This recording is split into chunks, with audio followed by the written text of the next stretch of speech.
Alright, welcome back to part 2, that's 4, 2 of the bent laminated chair series. In part 1 we visited Chiltern Timber and made the moulds for the chair. If you want to check out that video, I'll put a card on top of the screen now or a link in the description down below. All these videos in this chair making series will be put in the playlist. So if you're watching this a year later, then just click on the playlist and you've got all the videos there. So without further ado, let's get straight on with the build. So there was a lot of working out with this build, and I had multiple sheets of Flexi-ply and there was a lot of components to cut out, so I didn't want to waste any Flexi-ply because it's quite expensive, so I needed to nest as many components as possible onto one sheet.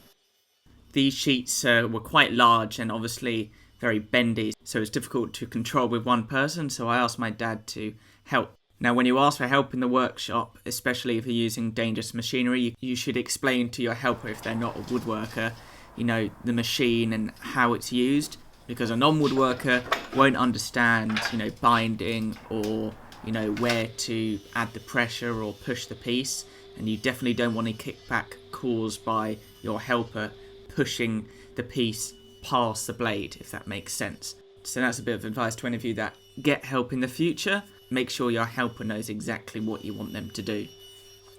So what I'm doing is cutting out all the components for the back bent lamination, the seat bent lamination. I also cut out all the pieces for the compound curved, you know, rails on the chair.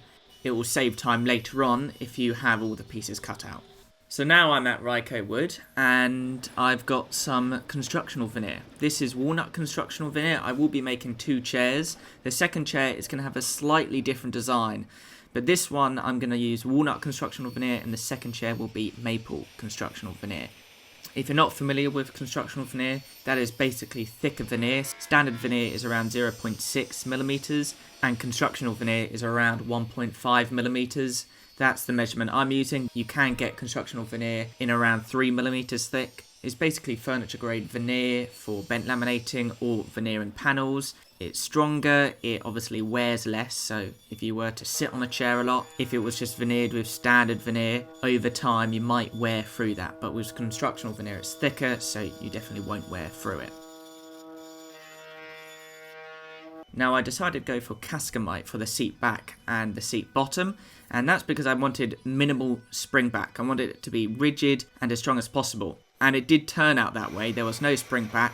However, if I were to make this chair again, and I'm definitely going to do it on the second chair, I'm going to use standard, woodworkers yellow or white glue PVA, because I realise you actually do want a bit of flex in these components. I may have to make the mould a bit more of an exaggerated curve, so then if spring back occurs, it will actually spring into the right position.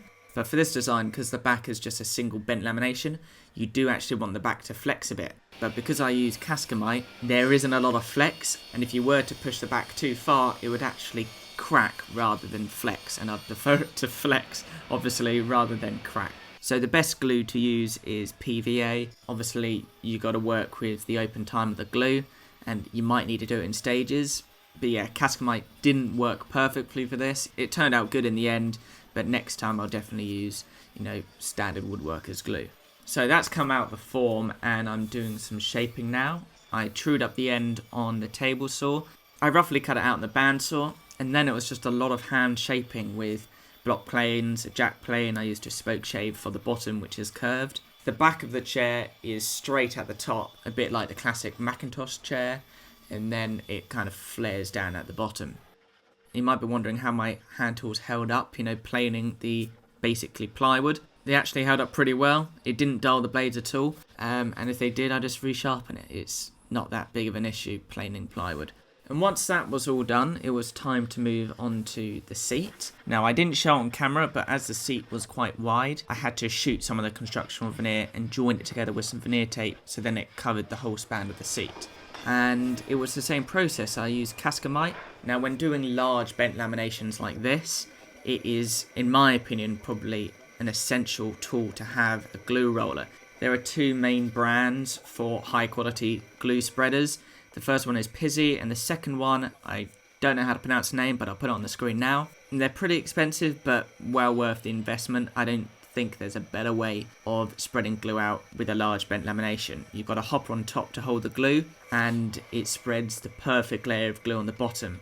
There are cheaper versions on Amazon with a foam roller, but they're not good at all because the foam roller basically absorbs all the glue and you waste a lot of glue in the roller and it doesn't actually spread out evenly. You know, the Pizzy Rollers and the other brand has a specialist roller which spreads the glue out evenly and it doesn't absorb any glue, so there's no glue wastage. I think I'll be doing a video in the future on Pizzy Rollers because there's not a lot of information online about them and I think they're a really good tool. So now the seat has come out the membrane press, you could also use a vacuum bag. It's time to profile it. Now because it's a very odd shape, I couldn't cut it all out on the bandsaw. I used a jigsaw for most of it and then a bandsaw at the end. And I cut as close to the line as possible, so then there was, you know, minimal hand shaping to do after. And all that hand shaping, again, I did with plane spoke shaves. And on the convex curves, I used a belt sander, which did the job pretty quickly. So that is it for part 2. In part 3, we're going to be doing some compound curve bent laminating, which is the most eye-catching bit of the chair. And I've got a very interesting way of creating these forms without a vacuum bag or membrane press. So make sure you check out that video when it comes out in a couple of days. If you're new to the channel and you're enjoying this build series, make sure you subscribe. I also would really appreciate a like on this video, it really helps out the channel. And comment down below what you think about this project and what you'd like to see me make in the future. So thank you very much for watching and I'll see you in a couple of days for part 3.